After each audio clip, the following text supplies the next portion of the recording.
Go over here and look at more from the South Cliff step out. Well, you are our senior geologist. I am. Russell Ashton.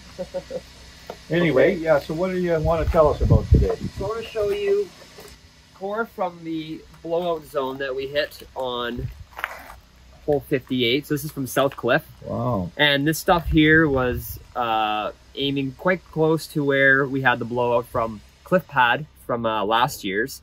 And it, you know, the continuity of this blowout zone, we have about this was about 150 meters away from the last time we hit last year. And we're seeing exactly the same textures, same width. In here, you can see the galena. You can see the pyrrhotite, and there's sphalerite in there. So the mineral assemblages that we have are all the same as well. Wow. That's beautiful. I mean, it's quite an amazing system when you think about, you know, 5.25 square kilometers, you know, the amount of mineralization that we're seeing over that distance is just spectacular. Yeah, it's just it's gigantic, isn't it? Yes, and this hole actually had a number of surprises too. We actually had two upper zones as well. Some were one about a meter, the other one was about 2 meters as well. So this is actually bringing in the fact that, you know, the Surebet zone, yes, it's following that one the main zone's following one big shear, but there are multiple ones above. And we've seen that in a few holes where we're seeing intervals of spectacular mineralization that, you know, didn't present itself at surface. And so we're getting a lot of nice surprises in this thing. Definitely, yep. Well, I could add a lot of additional tonnage in there.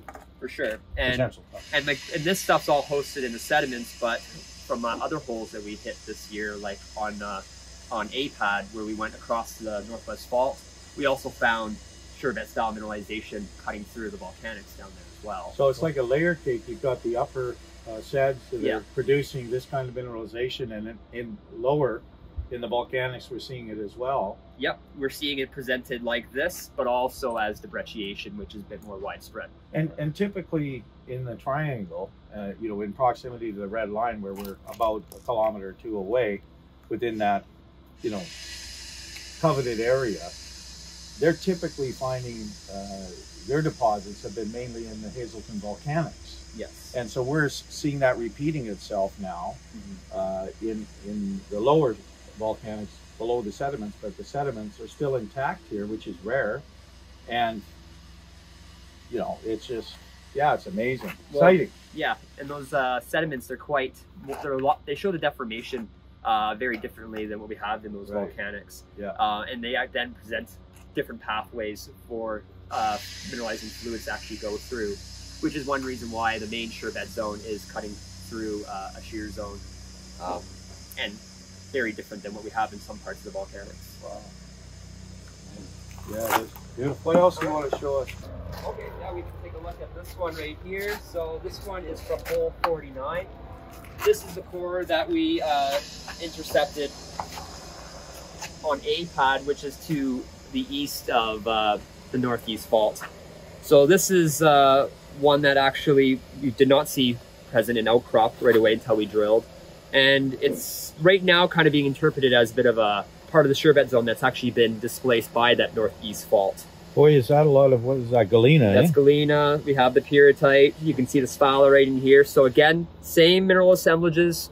The zone from here is the same thickness as the main Surebet zone. It's within the sediments as well. So everything to the east of that Northeast Fault right now is potentially open for such mineralization. And the metallurgy has shown us and demonstrated that about 38% of the gold in the system is free, but we've found that where the galena is usually where the higher grade zones are. Yeah. And so it's fairly exciting to see this much galena. For sure. When you have galena, you know you have high silver, and then you know you have the high gold as well. Oh, that's encouraging. Yes. For sure. Yeah, so the galena is are one of our biggest indicators for grades. But the gold travels with the pyrrhotite, though. The gold will usually typically be with the pyrrhotite. It likes to sit around the grain boundaries, especially the free gold. Yeah. But when you have galena with there as well, you know that there's a lot of silver traveling with this. Silver's a good thing.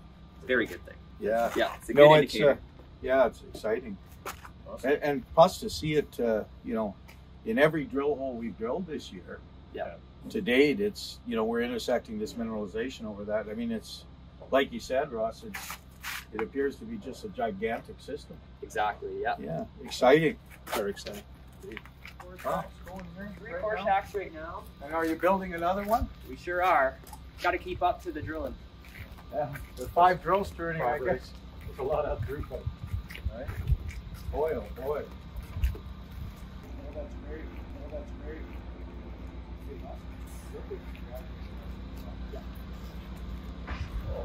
All right. So this core right here is from hole 64.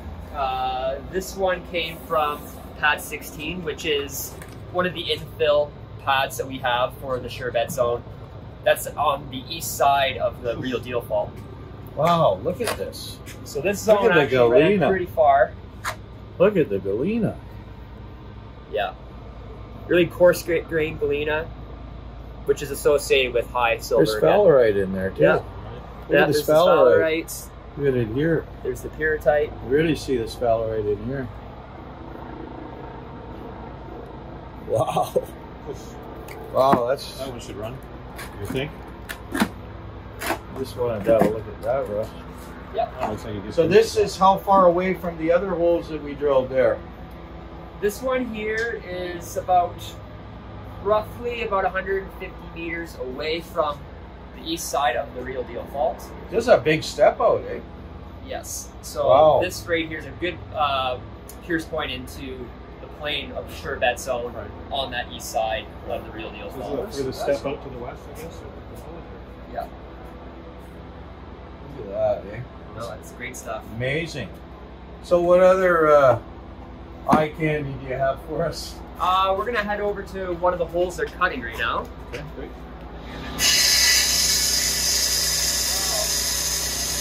This one's hole 60.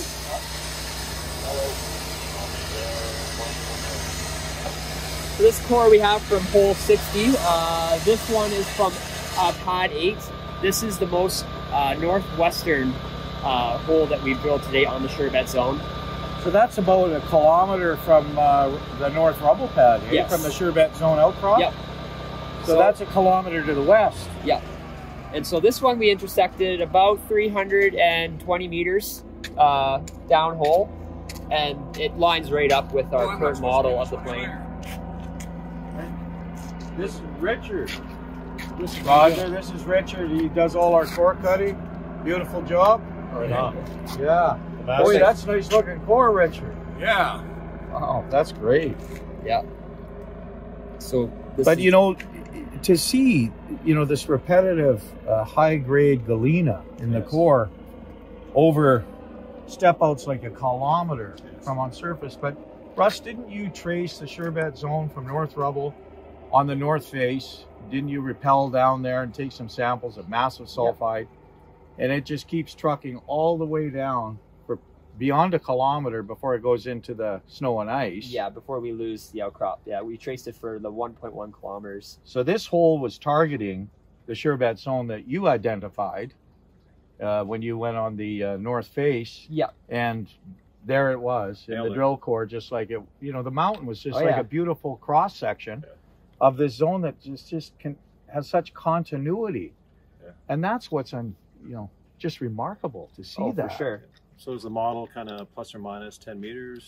Usually when we drill, we're getting within about 1 meter to about, sometimes about 10 meters. Wow. And usually when it's off by 10 meters, it's usually we're hitting it before because we're hitting these blowout zones. Okay. And then we're also intercepting, from what you were telling me earlier today, all of these zones that don't appear anywhere, that we're seeing in proximity, these surprises of, you know, galena, sphalerite, and these other things. So the triple layer cake.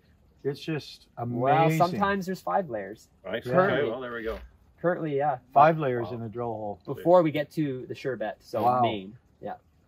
Yeah, and so now with the volcanics drilling down, you drilled a kilometer below this, and we got a 360 meter interval of mineralization and brecciation. Yeah. And sulfides, including chalcopyrite, present. And did we not get about 400 meters of chip samples on surface that were gold bearing, anywhere from half gram to, you know, a little over a gram on surface? That's and correct.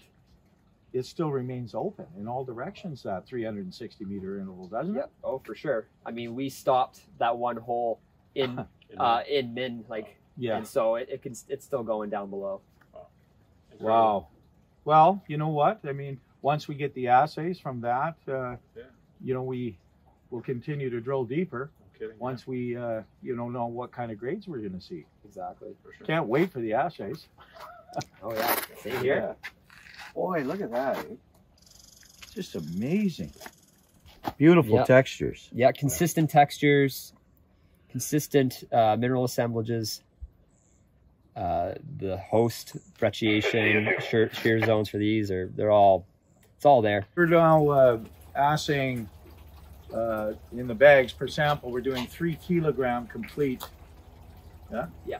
And what would be the purpose of that? Because the gold is free and we want to make sure that... Yeah, we want to try and be as unbiased with our sampling as possible. Excellent. Yeah. So when we get those results, we can gain a great deal of confidence in a potential inferred resource for the future. Exactly. Yes. Yeah.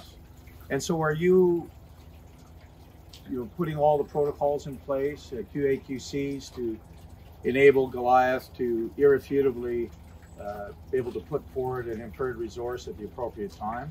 Oh, big time. Yeah, our sample, of course, our assays deliver. Our QA/QC protocol is 10% samples are either pulp dupes, standards of some sort, or blanks. So we're testing the labs method as much as we can there to make sure that the results we get back are what they are. Right. Okay. Was it SRK just through here doing a Yes. QA/QC as well? Yeah, we just had SRK come through and do an audit of our core shack protocols, Great. as well as our sampling protocols. They had some suggestions, which are great, but overall, they were very happy with what we're delivering here. Yeah, I believe that SRK put together a lot of protocols that they would like to see us follow this year, early in the spring, which we implemented, and they were very complimentary on what you have all done here. And on top of that, we also had SRK bring one of their specialized mappers in, the top guy, and he spent a bunch of time on the hillside up there, and I think that he was very impressed with the system's continuity and whatnot. So they're going to be working away, putting their everything together for Goliath, for the building this story moving forward. So we're excited to have the support of SRK as an independent, and I'd like to also mention that Quentin Henning has really provided excellent guidance to the group, big time. For some time now, and we continue to utilize his wealth of information and contacts in the industry to ensure that Goliath has all of its boxes ticked. So when one day a monetizing event happens for the shareholders, that we ensure that we get fair value. Yes? Yes, very much so. Yeah. No, it's great. Okay, hey Russ, how about we go to the office and look at some of the models relative to this core? That would be nice. Very much so. We can look at these holes where we have them modeled up and see what we're looking at here. Okay, let's go do that. All right, so here's the model of the Surebet Ridge. You can see the outcrop of the Surebet itself that's exposed at surface. So that's what, about a kilometer along the north face that you did? Yeah, so we have about 1.1 kilometers of outcrop exposed. And then how about on the surface of that, about a kilometer, right? On the south side. On the south side, yeah, we have it exposed to about here. Yeah, that's as the crow flies. Of course, it bends. So it's about over a kilometer of actual mapped ground there. Boy, that's really something to have the whole thing intact like that. Yeah, and our current model for the Surebet zone itself, let me just get rid of this. I was going to say that's a lot of continuity to have as well. Yes, exactly. And so this thing extends pretty consistently all the way down to the real deal, the real deal fault here. past that, where we're drilling, we're actually finding more zones, and the main one itself is a little bit higher up, and current drilling will be getting more understanding of the zone on this side. So on the north face there, Russ, so you're drilling up top where you've got these drill holes up there, and at pad 3 there, we just intersected that big blowout zone. Yes. Down below, you got over 30 meters and it's still in mineralization. I mean, that's a step out of what? That's a good 1 kilometer step out to the west. Yeah. So if we just on the surface, I mean, the step out we have from North Rubble, yeah, it's about a kilometer. Well, about a kilometer on the surface, but in drill hole. Yeah, we're looking around a kilometer as well. That's amazing. And so we have a pad, I see there, pad 1 there, that's even further out to the west. Yeah, which we're currently drilling, right? Yeah. We can... Wow. Yeah, so we're currently drilling on this hole right here, which will be hitting the zone. In the zone. And that one's going to, well, we've gone through the zone at a bit of a higher area, so this kind of showing that this plane's maybe not dipping as much down below. So we've even hit already all the way out to pad 1, so we're well beyond a kilometer on that area, approaching the intrusive. Yeah. Wow. So the model looks pretty extensive here. Didn't we get one of Quentin Henning's recommendations, Simon Dominy, help with the modeling, as well as SRK and yeah, we've had lots of inputs. The initial model was from Simon there, and then SRK's given their 2 cents on what's going on here, and so all of that comes into play when we're looking at our planned drill holes. So with this new technology that you started using, this Starlink system, so you have a system set up on all 5 drills so that in real time, 24/7, you can see what's coming out of the ground, and you can adjust the model accordingly. Exactly. So our whole drill plan here is up to date. It gets updated every day from the information that we get from the drills, video and photo footage of every box that comes out. Wow. So we know exactly when we hit the zone. We know when to terminate the holes, so we can then move to the next hole more efficiently, not wasting meters where we don't need to. Which is time and money, and you don't get a lot of time in this country. Exactly. Excellent. And then with using this modeling software, we're able to then adjust all our holes to make sure that we're hitting the most optimal areas. Yeah, and you've planned these holes, between Simon and Quentin and SRK, with the focus on the ability to build a inferred resource, pending assays, of course. Yes. But we're in good shape in all fronts, and metallurgy, the way the system is reacting to the drill program that was planned. It's very encouraging to see the extensive amount of galena and sphalerite, hematite, pyrite. And a lot of our planning is based off of the main Surebet zone, but what we're finding, of course, is there's multiple zones going through. So if I pull up our current modeled actual holes, let me just pull off this layer. You can see a number of holes, we're getting multiple zones coming through. I was going to ask a quick question if I could, if you print the screen out. When I look at these things way out here to the east, and to the north at New Gold, I mean, these things are look at all the intervals. Yes, for sure. And the pad A is one of the areas where it might be a bit of like a Surebet offset zone. So if we pull up... Is that some of the core that you were showing us? Yes. From pad? Where is that? So we have 2 different intervals from pad A.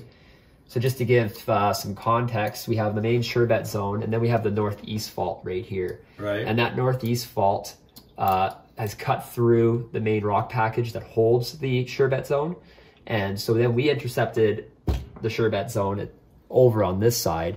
So there seems to be a bit of an offset from the main one. So sort of show me in the model where that core is. Yeah, so there is... Okay, so what is this? Is this... So this stuff here came from hole 49.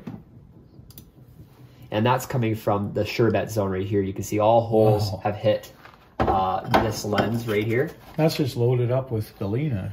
Yeah, exactly. It's exactly like the Surebet zone that we find over on the main zone here. So the potential out to the east obviously now has been confirmed with the drilling.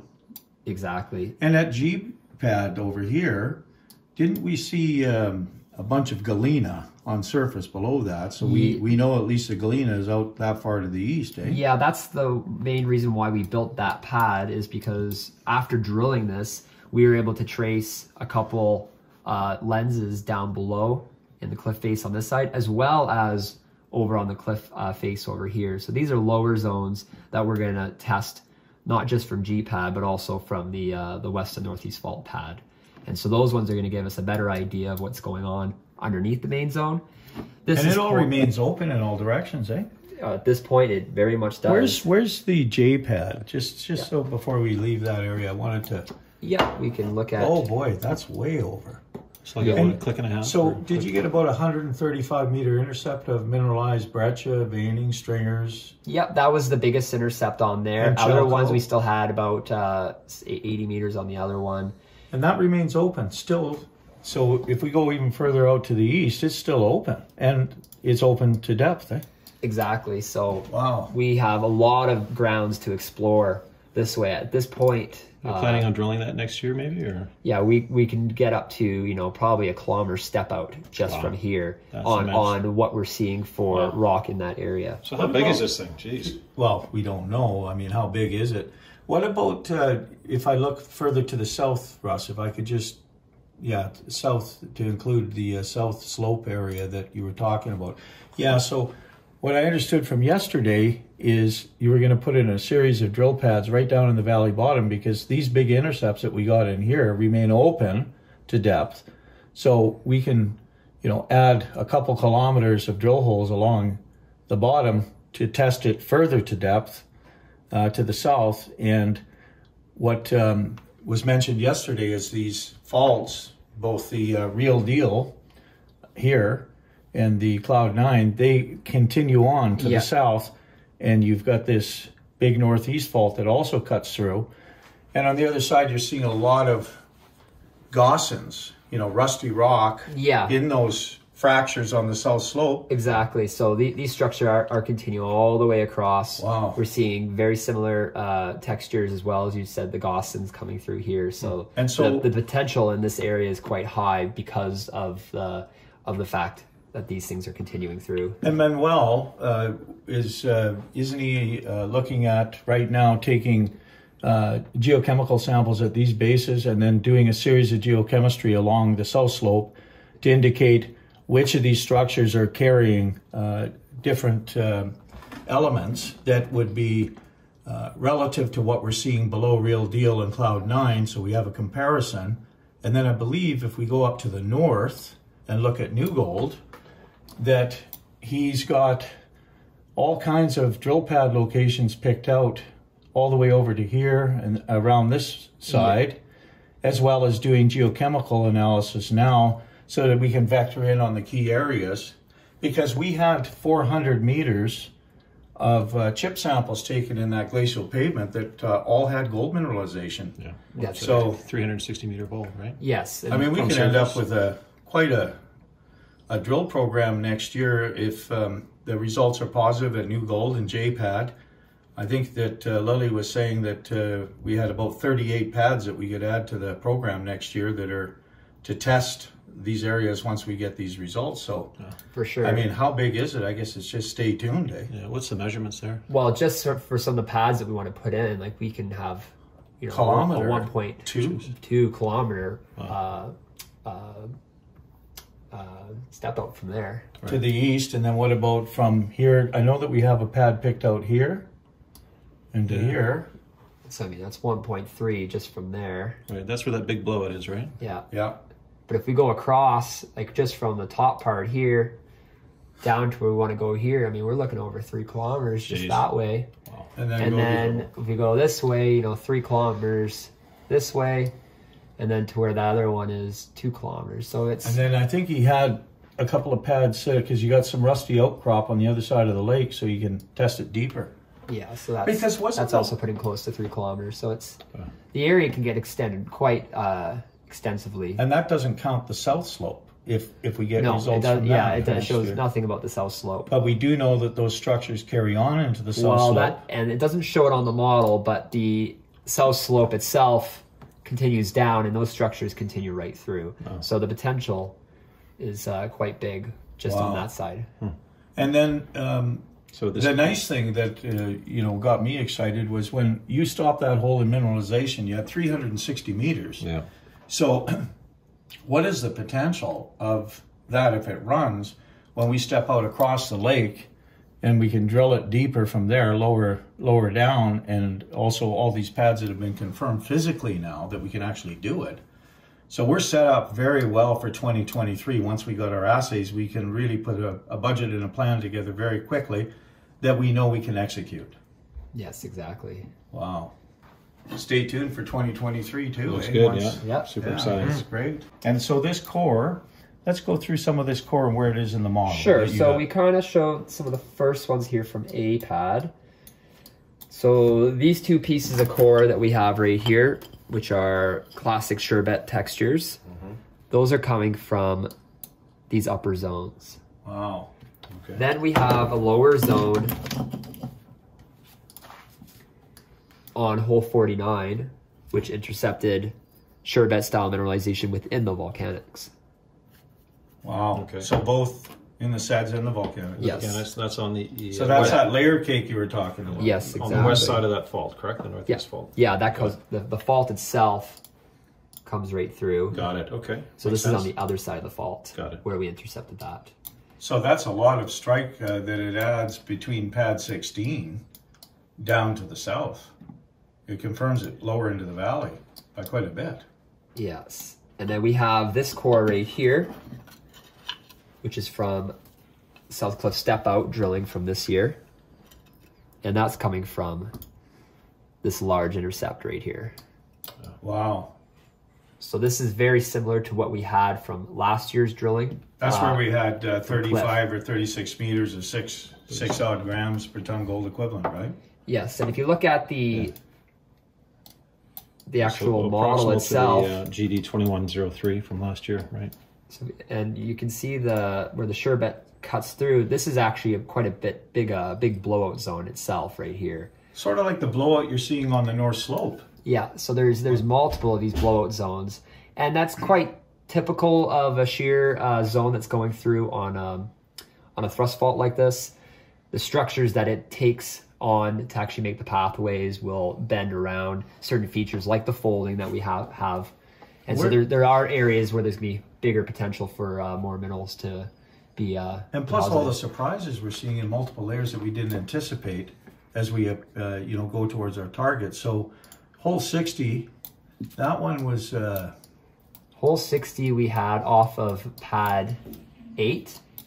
Way up there. Yeah, and so this is one of the ones that is showing that there's going to be a change in dip of our actual of our current modeled Surebet zone. So this one hit a little bit higher. So this is actually going to be pulling that model a little bit here. So is the folding affecting that? So it's a little bit up and down, just like you see on surface in the folding? Yeah. Overall, the trend is sitting at this dip. Yeah. But there are some bends and waves in there. Steeper. Yeah. Yeah. And so is this the core then, Russ, that this you're talking about? Yeah, this is the core. So again, we have the galena, we have the sphalerite, we have the pyrrhotite. So the classic mineral assemblages that we know are going to actually run very good grades. Wow. And so this is all of the, spread out over, kilometers of separation. And you just see, well, there's galena down there in the volcanics too. Mm-hmm. Wow. And what's nice about what we hit on pad 8 is that this confirms, of course we have this outcrop, but it confirms a drill hole on this end. You can see the galena here, Russ, in the volcanics. That was down at pad A in the volcanics. Yep. Nice. So it's down in it's very promising, yeah. And this one, so it's just a repeat Wow. How exciting. I've never seen anything like this in my 30 years in this grassroots exploration to, you know, to have this kind of consistent hit ratio over those great distances. I mean, well, and to have the exposure that we have to be able to trace we have a cross section created, you know, given to us by Mother Nature. Yeah. You know, it's intact. Yeah. Well, I agree, Bill. It's I think it's once in a lifetime event here going on. So there must be just like a gigantic system feeding all of this thing, underlying it all. Yeah, that's still to be determined exactly where it is, but there's definitely some sort of feeder system coming in. Of course, in the sediments, it's taking advantage of these shear zones. What do you think's driving it way out here? Well, something I mean, big. you know, that's several kilometers away. Yeah. Those step outs are enormous. You know, typically in a drill program, when you find something, you step out, you know, 25, 50 meters. Yeah. You're not 2 kilometers. Well, we're at the point with how big this is, we need to do even further step outs to determine that. So that's next year's plan. Exciting 2023. Exactly. I can't wait for the assays with all that galena. Okay, well. Okay. Thanks, Russ. Thank you, Russ. Appreciate it. Thank you, Russ. Yeah, it's quite a nice open area to bring in the core and with the helicopter, you know? Yeah, it's very safe for the slinging coming out here. So this building over here is this is where all of the core is getting stored. Is that right, Russ? Yep. Yeah, we have the 2021 core sitting on this side right here. It has a little bit of the 2022. So those green dots, does that mean it's going out for metallurgical study, or? Those ones are for the metallurgical studies that we've done. Okay.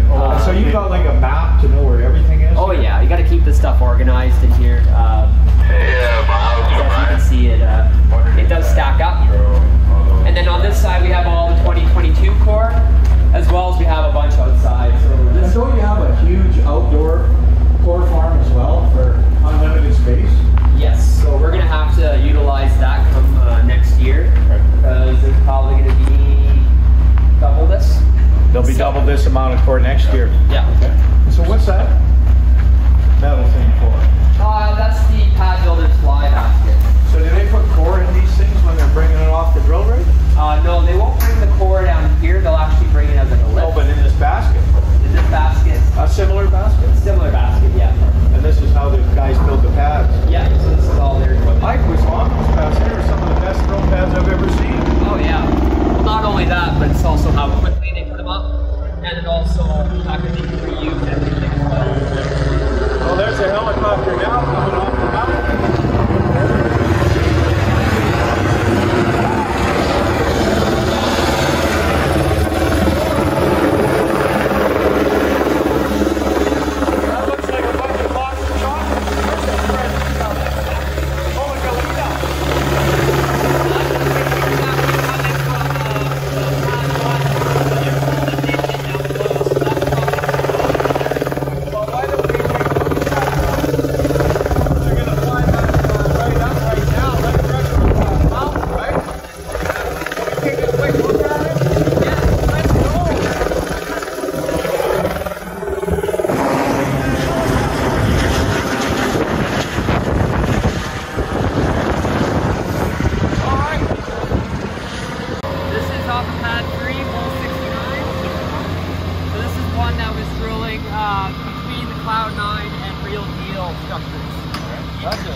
That's a huge step out. Wonder what's in here. It's like Christmas. Oh, Christmas come early though.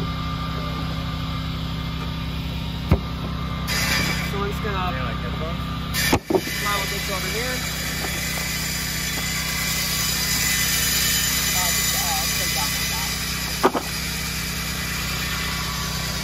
Hey, what's all this? Well, that's part of the zone here. So let's grab that one. Look at the sulfide. Is that sulfide? We definitely are stopping there. What's this? We want to keep going down.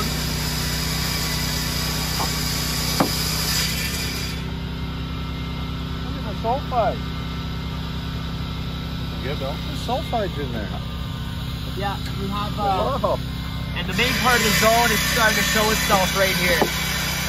So we'll move this down.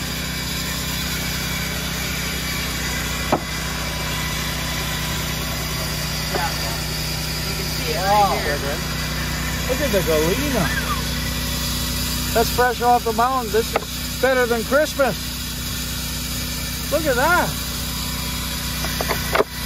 All right. Holy smokes. Look at how many boxes of it there are. Yeah, we got all the classic textures of the brecciation coming through here.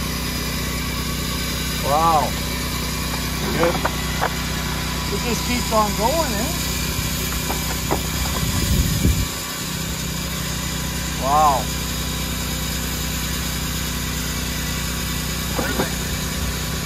Move that one over.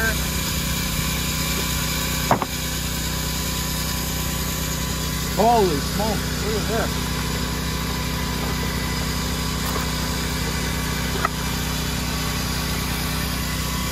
Over here, these goodies under this one, if you pull that one up. Wow. That's a lot of boxes. What, a 30-meter intercept there, about? That looks about 30 meters already. Yeah. Still going. Holy moly. Look at that.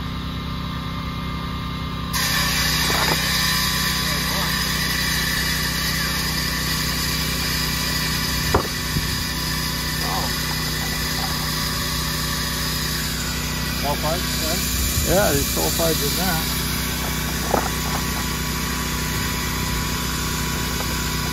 This is quite an intercept.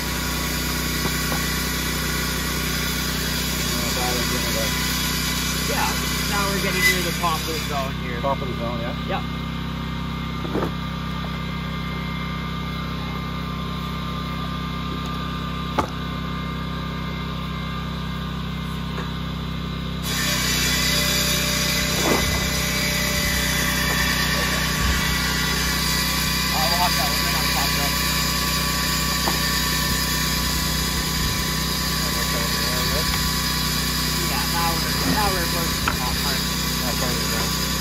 Oh, you see it's starting to show itself, eh?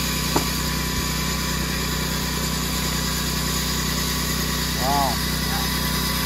And as with all the other holes, all the stringers that are above the quartz, they all run as well. Yeah, because last year all those stringers did run. Yeah. So we got about 30 odd meters of this, eh? Yeah, about that. Wow. Well, I can't wait. And you still have all the alterations, so you can still see in here. Even just past it, you're still getting the sulfides presenting themselves.